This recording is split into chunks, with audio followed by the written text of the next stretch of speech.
There's a global power struggle happening right now, not with armies, but with money and influence. The two main players, the United States and China. This fight shapes the prices you pay, the jobs people have, and the future of the world. At the heart of it all is the US dollar, the world's main currency for decades. Countries buy oil and trade goods in dollars, giving America a huge advantage. The US can print money, lend it, and set the rules. But China is rising fast, challenging America's dominance. China doesn't want to play by America's rules anymore. It's building roads, ports, and selling products everywhere. Most importantly, China is questioning the power of the US dollar. This is the real battleground. Who controls the world's money? The old system is being tested. The dollar's dominance is no longer guaranteed. This isn't just about economics, it's about who leads the world in the next generation. Will the US dollar remain king, or will China's new approach take over? The outcome will affect everyone, everywhere.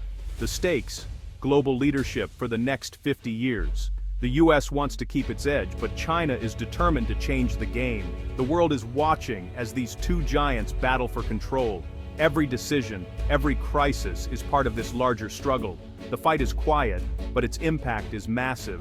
The US dollar's power is being challenged like never before. China's ambitions are reshaping the global order. The question is, who will set the rules for the future? The answer will shape the world you live in. This is the global power struggle you can't ignore. It's not just about money, it's about the future. The US and China are rewriting the rules, and the world is caught in the middle. Let's break down how the US and China compete for global influence. America's main weapon? The dollar. As the world's banker, the US can lend money, set conditions, and control access to dollars. If you want help, you play by America's rules. The International Monetary Fund, backed by the US, offers loans, but always with strings attached. This keeps the dollar at the center of global trade.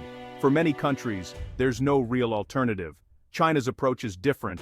China is the world's factory, exporting everything from phones to cars. Countries depend on China for cheap goods. If China cuts off exports, economies feel the pain. This gives China quiet but powerful leverage. The US uses money to make friends. China uses products to build relationships. For years, this system worked. China made things, America bought them. But now China wants more than just to be the factory. It wants to challenge the banker. The real conflict? Banker versus factory. Who will win global influence? The US controls the money system. China controls the supply chains. Both are building alliances, but with very different tools. The world is being pulled in two directions. The outcome will decide who sets the rules. The stakes are higher than ever. The game is on. Let's look at Argentina, a country in deep financial crisis. Its currency, the peso, is collapsing. Prices are soaring. People are desperate. Argentina owes huge debts in US dollars, making repayment nearly impossible. The US sees an opportunity to help Argentina and prove the dollar system still works. If America steps in and saves Argentina, it sends a message. When you're in trouble, the dollar is your lifeline. But if Argentina turns to China instead, it could trigger a shift away from the dollar worldwide. The US can't let that happen. Argentina's crisis is now a battleground in the US-China struggle. Both sides want to use this moment to prove their system is best. For the US, it's about protecting the dollar's reputation. For China, it's a chance to show there's another way. The world is watching. Which system will save Argentina? The answer could set a precedent for other countries in crisis. The stakes are global. The fight for influence is real. And it's playing out right now. Enter Scott Bessent, the US Treasury official leading the rescue mission in Argentina. Bessent's job: stabilize Argentina's economy and showcase US financial power. His main tool: swap lines, letting Argentina borrow US dollars in exchange for pesos. This move gives Argentina the dollars it needs to stop panic and pay for imports. It's a clear signal: America is still in charge. Bessent may also use interventions, directly supporting the peso with US dollars. These actions are designed to restore confidence fast. If the US can stop Argentina's crisis, it's a major win for the dollar. Other countries will think twice before turning away from the US system. Bessent's mission isn't just about Argentina, it's about defending the dollar's global status. The world is watching his every move. The US isn't helping Argentina out of kindness, it's a strategic move. In return, America wants influence. Saving Argentina keeps it in the US camp, especially as China tries to expand its reach in South America. The US also wants access to Argentina's valuable resources, especially those needed for future industries. By helping now, America secures a foothold in critical supply chains. Most importantly, every successful dollar rescue reinforces the dollar's dominance. It sends a message. There's no real alternative to the US system. Countries in crisis will keep turning to the dollar. For Washington, saving Argentina is about more than economics. It's about power. Each rescue adds another brick to the wall, protecting the dollar's global kingdom. The US is playing for long-term advantage. Every move is calculated. The stakes couldn't be higher. Why is Argentina so important? One word: lithium. Lithium powers batteries in smartphones, laptops, and, most crucially, electric cars. As the world shifts to clean energy, demand for lithium is exploding. Argentina, part of the lithium triangle, holds over half the world's reserves. Control over lithium means control over the future of energy and transportation.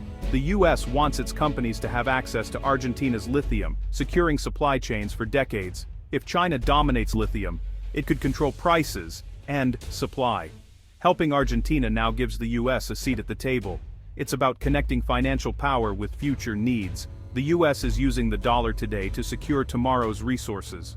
Argentina's crisis is a golden opportunity for America's energy future. The fight for lithium is the fight for the next economy.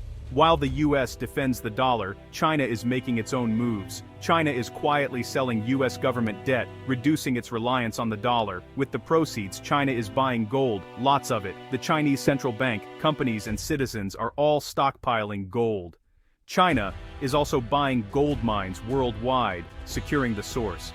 This strategy has two goals: reduce dependence on the dollar and prepare for a world where gold matters more. By selling US bonds, China is declaring financial independence. By buying gold, it's betting on a future where trust in paper money fades. If the dollar weakens, gold's value rises, and China wins. China's plan is slow, methodical, and strategic. It's not just about today. It's about the next era of global finance. The world is watching China's gold play. The balance of power is shifting. The next move could change everything. The US is fighting to keep the dollar as the world's king, using every tool to defend its system. China is playing the long game, quietly shifting toward gold. As the US prints more dollars and rescues countries like Argentina, some worry the dollar's value will fall. If trust in the dollar fades, gold could become the new safe haven. China is positioning itself to lead in a gold-based world. The US manages the present. China is building for the future. The question: can America keep the dollar on top, or will China's gold strategy win out? The answer will define global power for the next generation. The stakes? Nothing less than who sets the rules for the world economy. The struggle is on, and the world is watching. Who will be the next king? Dollar or gold?